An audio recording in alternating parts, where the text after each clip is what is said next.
If you look closely, Chinese wisdom says they are being precocious but appearing weak, being poor at home but having a beautiful wife, and having a lot of money but no power. Let me explain each of the three great sorrows of life to you.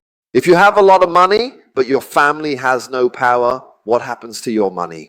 Do you know about Shen Wansan, a wealthy man from the Ming dynasty?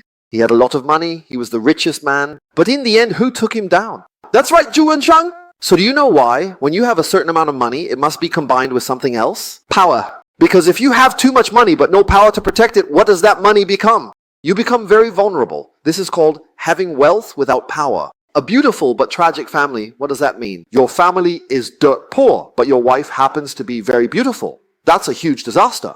You don't agree? Go ask Wu Delang. He'd take your life, you know that? Your wife is stunningly beautiful, but you only make 3,000 a month. You can't handle that.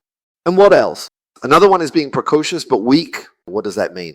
It means you have no real power, but you're clever from a young age. Do you know what the consequence is? You'll get taken out.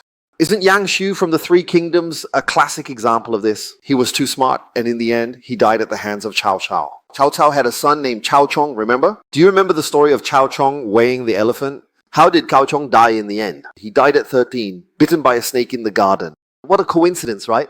So everyone, this is what we mean when we talk about life. You have to learn to be appropriate. Money shouldn't be excessive. Moderation is best. Too much of it can be a disaster for you. So you all need to learn to let go. Only when you give up something, what will you gain? Only then can your legacy endure.